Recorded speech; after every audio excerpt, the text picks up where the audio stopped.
All hail Biafra. This is Biafra Liberation Army Network coming to you again. Please like, share, and comment. Is the youths of the north, Ndawusa, Ndofulani, the youths of Zamfara, mining their gold in a crude way, with crude tools, and nobody is attacking them. There is no bombs, no military coming to attack them. They are mining gold for Zamfara this way. It's okay. As we know, Zamfara gold belongs to the people of Zamfara and to the Fulani cabal. It's okay. But how come when you juxtapose this and compare it to that of the Biafrans, those living in Niger Delta, all they want to do is make a living, a bit of a living from the resources that God has given to them in their land, in the land of their ancestors. When they use their own tools, their own machineries, their own crude machineries to get a bit, less than 1% of what the Nigerian government is stealing, when they want to explore and make a bit of resource, take a bit of crude oil from their land, Nigerian government send their military to kill them, send aircraft to bomb them, and sometimes they will set the place ablaze to burn everybody up.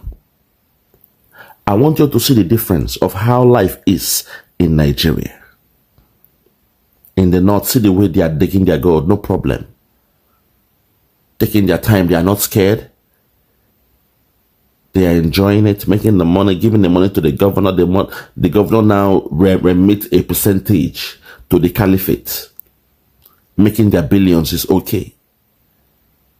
See how in Nigeria, when it comes to the north, things can work out amicably. It's okay for them to go in there, explore for gold or whatever, and make some money, and no problem. Everybody's happy. It's only in Niger Delta, it's only in the riverine area of Biafra, the coastal regions, that things start to turn different. Suddenly, people don't have the right to exploit. Think about that. Look at the tools these guys are using. Look at the crude tools they are using to get resource from their own land. But when we do it, it becomes a problem. When the youths of Biafra want to explore a bit, because normally they say even 10% goes to the people, those that own the land. Normally they should have a location where that land, okay, this one, explore whatever is here and it's with you. You keep it. That's how it's done. Don't say you're paying them, 13%. That doesn't make sense. How can you pay the owner of a land 13% where is that in USA again? Alaska. They don't do that. They don't do that. They are the ones that remit to the federal government of USA or to the government of USA. They remit money from the proceeds from the oil in Alaska. But in Biafra land, they say, hey, don't touch it. Don't get involved. All the oil wells, they belong to the cabal. They're sending their military down. And you saw what they did in Oklahoma, young youths trying to make some money. You saw what they did to them in Oklahoma, how they buy them. This is the problem. When we speak these things, people don't understand it. But see how these guys, they are doing their business peacefully in Zamfara. Nobody is stopping them. Nobody is buying them. Just imagine them. They're having a good time, a busy schedule, making their money, but unfortunately, the money they are making does not go to the center. Your so-called federal government of Nigeria don't get the money these guys are making, the billions of dollars. If you doubt me, tell me when they've read a budget in Nigeria where they said, okay, proceeds, the revenues from gold in Zamfara was used, to run this, to run this budget or to forecast the budget. We are forecasted that in 2026, the revenue from Zamfara gold will be 20 billion. Have you ever heard that? No. What they want to use is the oil revenue, Biafran oil. That's what runs Nigeria, not the billions made from Zamfara. I'm speaking so that make Nnamdi begin to hear, or Hanese make them begin to hear. Southeastern politicians, the so-called Southeastern politicians, made them begin to hear what? Nigerians, those that say the Igbos are the problem. See the way these guys, they are mining their own. Having a good time. They are active. They are busy. Mining the resources. But the revenue, the proceeds don't go to you guys. You guys don't even get a fringe benefit of it. It goes to a particular people. Last time I heard, when they were declaring the asset, the governor of Zamfara said he was already a multi-billionaire. And you ask me, what industry is in Zamfara? What business is in Zamfara? Apart from this gold. How did he become a billionaire at a very young age? What's his track record when it comes to business? No. Think about that. Think about that. They say one Nigeria, one Nigeria. The only oneness I see is the exploration, the exploitation of the crude oil from Biafra land. That's what keeps you one. If today God shuts down the whole oil wells in Biafra land, that zoo called Nigeria will break up immediately. Instantly, they will break up. And they will say the Igbos should go, while the North now enjoy their gold, and the Yoruba, they enjoy their own, their own proceeds, the cocoa and the rest of them. If oil should cease today, they will open their eyes, say, Igbos, oh yeah, go away, we don't want you, go and get your Biafra. We never liked you from the beginning, go and get your Biafra, leave us alone. They will break up. When they say one Nigeria, they mean one oil, one resource. That resource, they must exploit and steal as much as possible. Before I go, hear the caricature in this guy's narrative. Hear the caricature. He's been wise, the narrator of this story. Hear what he said in this video. He's clever. He's clever. Listen to what he said. Wow, so for Zamfara state for Nigeria, now like this Aboki they mine their gold. Listen. Wow, interesting. But the governor will provide them better tools. If the mine are finished now, governor will come collect that percentage. Now wow. Wow, so for Zamfara state for Nigeria, now like this Aboki they mine their gold. Wow, interesting. But the governor will provide them better tools. If the mine are finished now, governor will come collect that percentage. Listen. Now, wow. Wow, so for Zamfara state for Nigeria, now like this Aboki they mine their gold. He's been, trying to be a bit funny where he said, wow. So for Zamfara state in Nigeria, now like this, them they use they mine their gold. Is this the way they used to mine their gold? No, I believe this is just a location where they do these things. Like I said, there is job for the boys.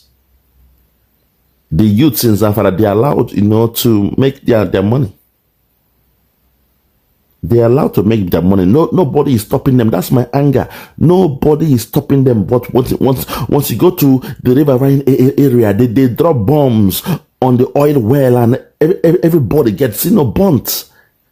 They come there, they shell them bullets. Okwama, you saw what happened in Okwama.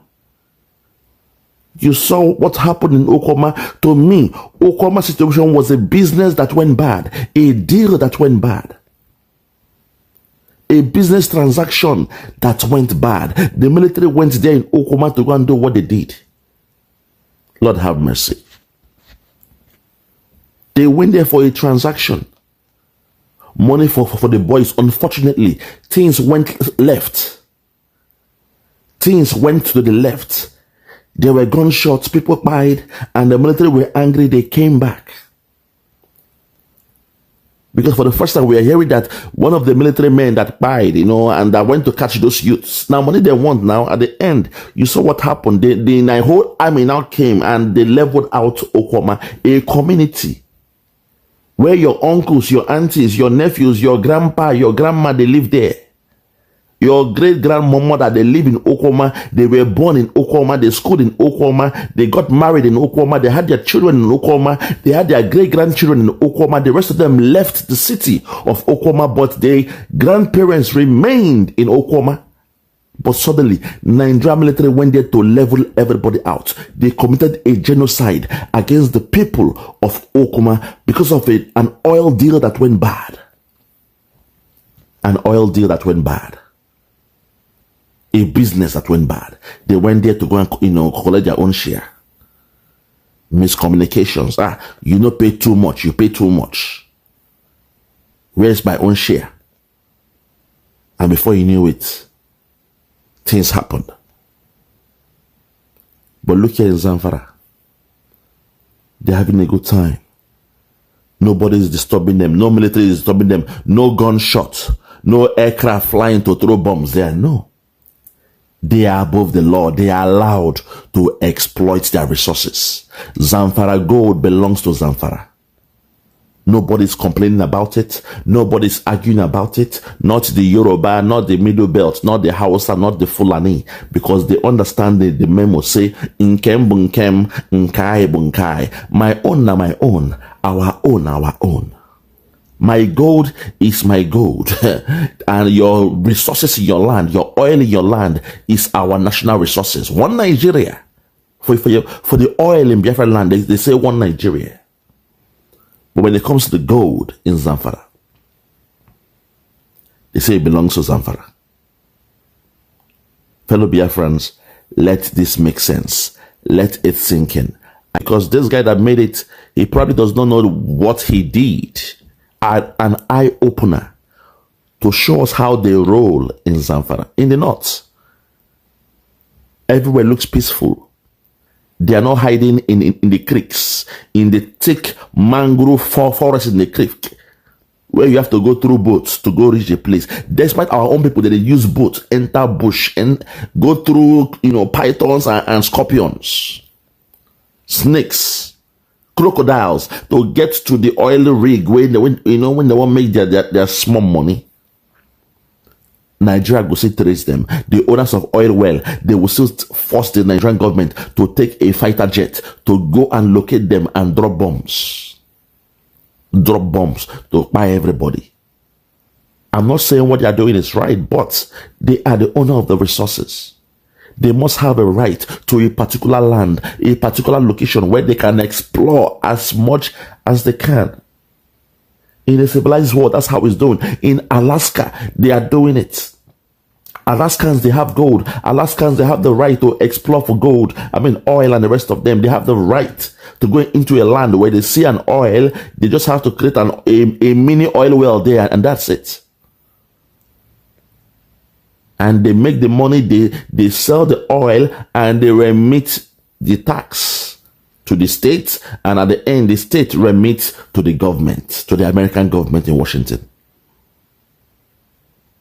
That way there is peace. There is a win-win for everybody. Everybody is happy. Everybody is enjoying. Some of the lands that the federal government or the government of USA have found, okay, they go right to Alaska to get a license to say, okay, we have seen this place, so in the boundary of Alaska, we've seen this one, what do you think? Oh, we want to do cracking, we want to explore the waters of Alaska for oil. They said, okay, we shall vote to find out. At the end, Alaskans voted against fracking in their rivers. And the US government, they backed out. They backed down from that idea. During those days, you were hearing fracking. That was what they wanted to do then. They wanted to go and explore the deep waters. But when the people of Alaska, they voted, they said, no, don't do it. They had to bow down and respect the will of the people. But the problem is, in Nigeria, in that zoo, everything is different. As long as the resources is in Biafra land, it's a no-go area. Don't discuss with us. Don't communicate with us. Nigerian government, the federal government has the responsibility to control it. But one more time, hear the way the narrator of this video, kudos to him.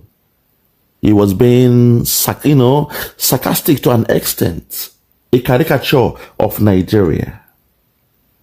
I understand the humor in what he was saying, but some of you didn't catch it.